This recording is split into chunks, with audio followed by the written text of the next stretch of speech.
Hi everyone. I tried to do this already once. I don't know what I did, but it's apt to come up twice. I have no idea. I'm trying to make it so you only get this one, but only God knows what will happen here. First of all, I want you to know that I depend upon you very, very much, and I know that I've told you this a million times, and you know that. How this operates is I depend on you to give me any perspective that you may have, and I use it or try to make it into something that makes sense to me. As soon as I can make it, what you say to me, into something that I can forward, I do that to the rest of you. Now, in forwarding it, a lot of times it takes on a different perspective. It takes on a different perspective because of the context. It's not the subject matter is different. It's the context that changes. So if two of you respond to something, and because of how you're living your life, your context is going to be very different.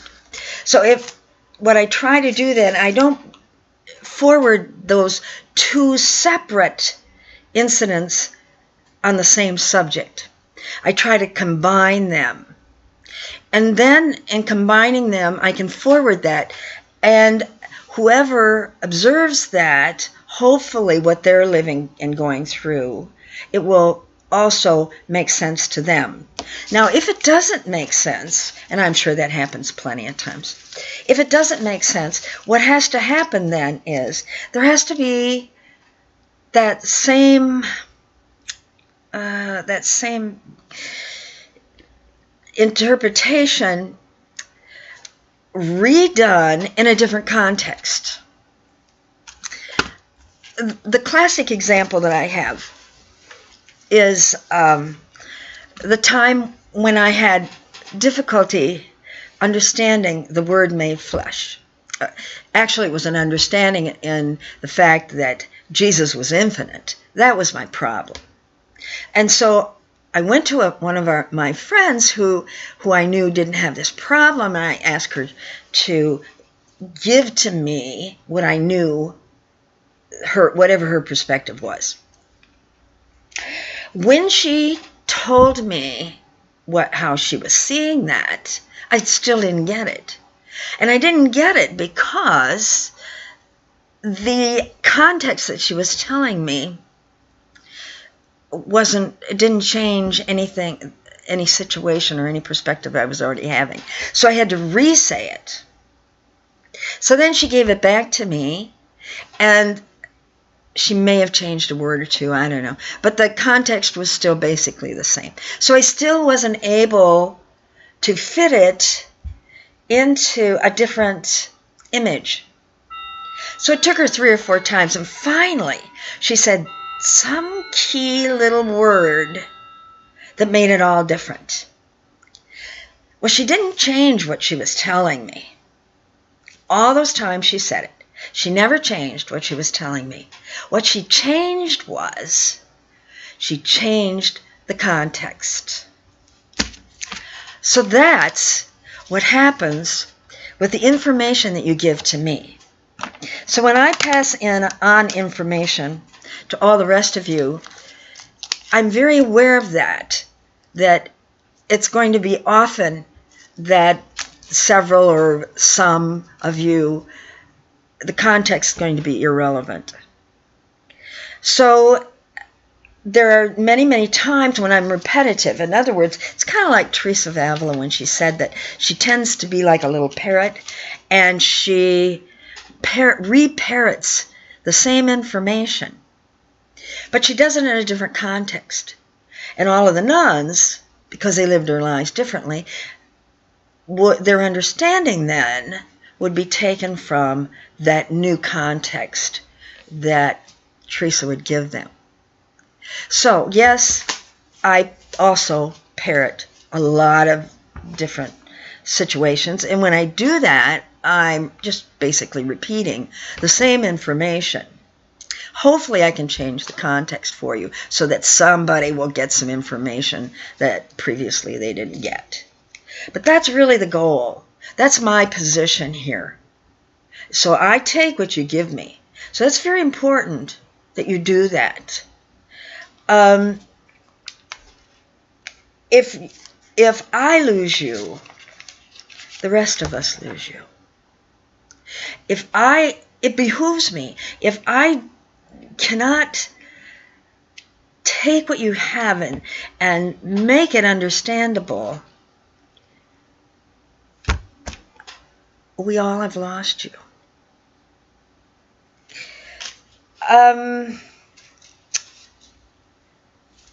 I try to speak in woman-to-woman language because as women, we do have a different, we have a special language that we speak that we understand from one another. And I'm one of those persons, I love that. You know, you hear men are awful. They're notorious to say, oh, I can't stand to be around women. They're so picky and they grumble about this. Girls, for some reason, I love it. I guess my mom taught me that. You know, she just loved being around other women. And I just love that. There's nothing any woman can say to me that's going to turn me off badly enough that I don't care what they're saying anymore. It doesn't happen. And so woman-to-woman language is a real gift for us.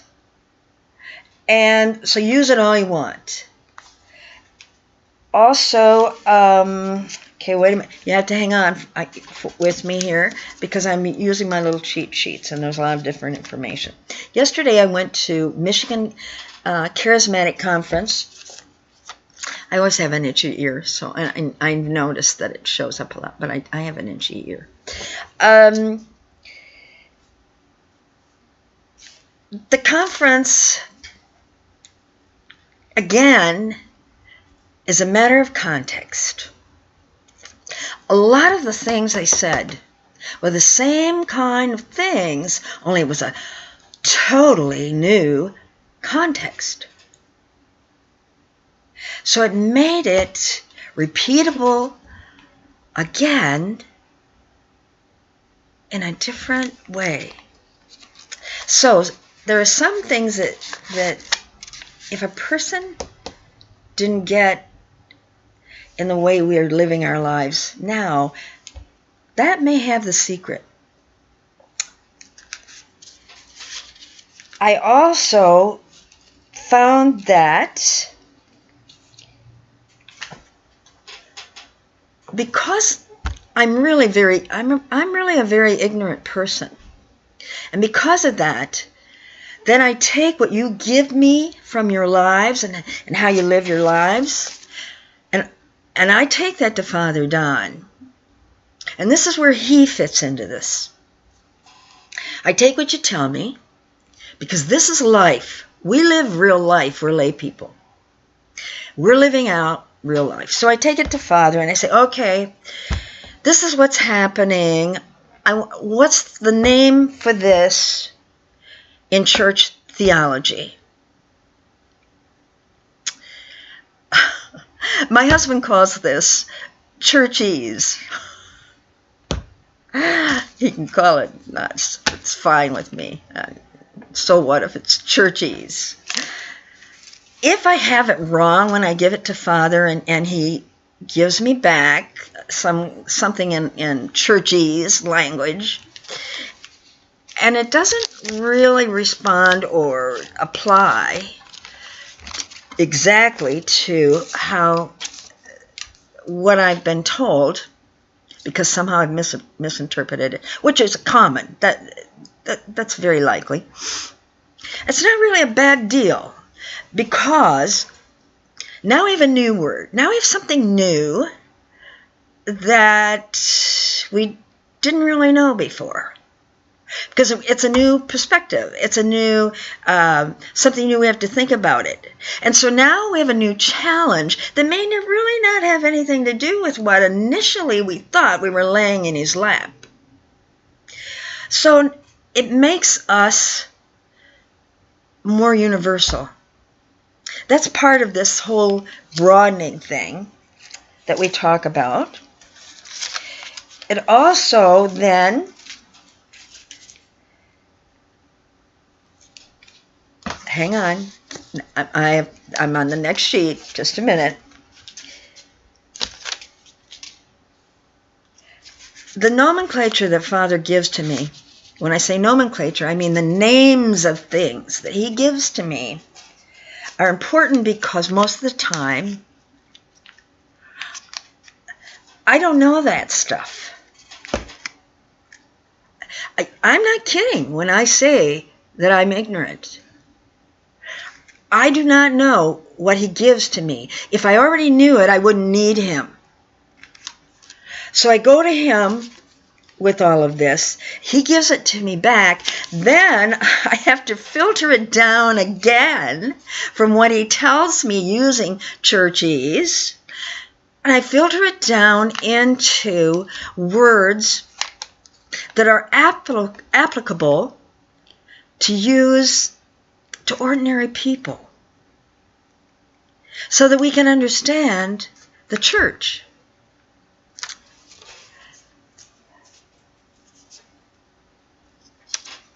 Why is that important? Why do we even bother knowing that what we live out has some kind of church theology? What do we care about that? I'll tell you why that's important. It's important because when we filter something, what we're living, and we put it into church theology, and we discover there's a nomenclature for that, or there's an actual theology that's already been lived out for that, it verifies the existence of what we're living. It verifies that it can make us holy. And in some cases, it even tells us how it can make us holy, because it's already been lived. It reduces the agony and the pain for us of having no idea what we're facing. And it does that because that's what church theology is. So it's very important to me to know what Father tells me the church theology is teaching us. It saves me. It's a protectorate. Because church theology tells us, it shows us how the saints lived, how that all evolved, and we are going to be able to help other people have less grief and crisis, because we're going to be able to use a language that is usable for not just us, but for them. Okay, so now we understand why we have to use a nomenclature that's common between us who are living it out and the church theology, which is a written word. The link is there. We are the living out of that, and we share that. Okay. So when that happens then,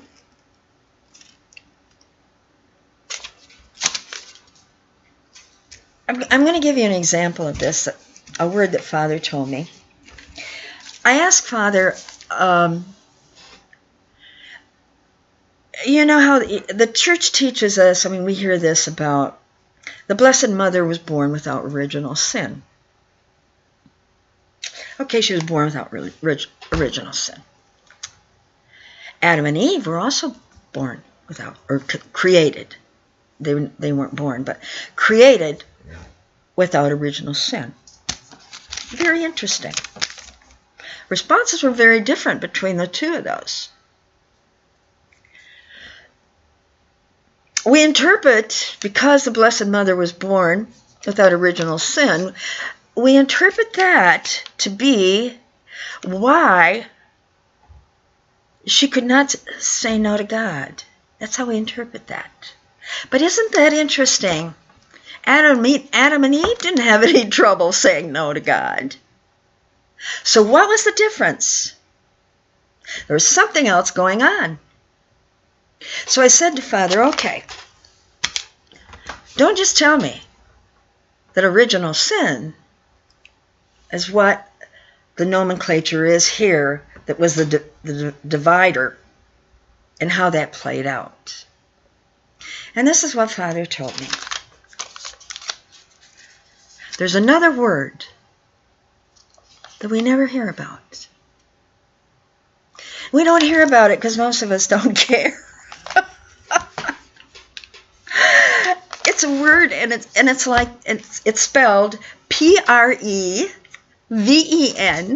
I don't really care if you know how to spell it actually, but it's said prevenient, and that word means and incidentally, it's a type of grace, prevenient grace.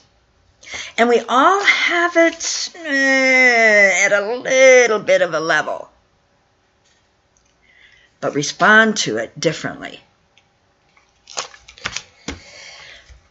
Adam and Eve responded to their prevenient grace by saying, tough luck. And so they just went on their merry way, and it didn't go so well. The Blessed Mother, on the other hand, in her cooperation, her total cooperation from the time that she was born without original sin, by the time she was doing that, this prevenient grace allowed her to say yes, but she had to cooperate with that. I'm going to just say it wasn't automatic, but I must tell you, Father did not tell me that. That was my impression. I think it is not automatic. I think he meant, how I was hearing him is, it was a matter of her cooperation with this grace. She could not say no because she cooperated with prevenient grace. Now, there's an example for this in our own life. As you look back over your life, you think about when you're a little kid and you're growing up, there are many things that happen to us. I can think of one. This is just an example. You'll have many different ones. This is just trying to throw out a context, okay? When I was in high school, I dated a young guy, a real sweetheart. And he was, dated him almost 3 years, all through high school. And I couldn't have, if I'd made a list of the things that I wanted on a young man to date when I was 15, 16, and 17, I couldn't have made a better list. This kid never gave me a hard time, never, I guess, I don't know how to say this without sounding crude, but I never had to worry about him being, well, let me play it out a little differently. Give you a different context. When I graduated from high school, I had plenty of girls, friends, who were dating guys and they lost their innocence. I never had that problem because for some reason I had this boyfriend that was protective. Then when I got in college, I had another boyfriend who was almost the same way. There must have been some kind of guys that I was looking for or something that made that similarity match. because there was something going on there, and it was a matter of grace. Believe me, it was not because I was going around looking for guys that were perfect. I wasn't smart enough to do that. But I found them anyway. That's a matter of prevenient grace. I might have had some kind of cooperation. I do know one thing that I used to do, and it was very purposeful. I remember when I got in college, I only wanted Catholic friends. I've talked to all kinds of adults about that and saying, "What? Are you goofy?" But I looked for people who looked like they might be Italian or Irish, or if their name was a O something or a Mick something, you know, I'd befriend them. And it was a very conscious thing. I looked for Catholic friends. Now, I didn't look for them because I thought they were sweeter, more innocent, kinder. I didn't think that, because obviously it isn't always the case. But I did think that they were going to be supportive in my Catholicism. And as it turned out, in many ways, they were supportive in more than just my Catholicism. They were also supportive in what I believed in living out my faith.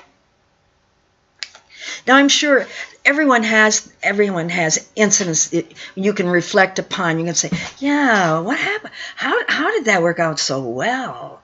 Or maybe something really bad happened, and you think, how did that come out anyway? You know, it still came out in spite of me. Prevenient grace. Okay. The only thing is, of course, we're not full of grace like the Blessed Mother. Full of grace, another key word. Prevenient grace, we are protected by the grace of the Church. Mother Church, full of grace. We're protected by that. All we have to do is say yes. We don't have to say yes. We don't have to cooperate with that. But saying yes keeps us safe. Safe even from ourselves. So I rejoice. I rejoice for all the graces that you get. Because every grace that you get, that you share with me, even though I never receive it, you share it with me so that I can have it too. Truth is truth. But I'm very aware the context may have to change. I'm not intimidated by that. So feel comfortable if I'm throwing out something that's saying that has some kind of a context that seems stupid to you. Because you have every right for it to be stupid. You have every right. So, be well. And cooperate with prevenient grace. God bless you. In the name of the Father, and the Son, and the Holy Spirit. Amen.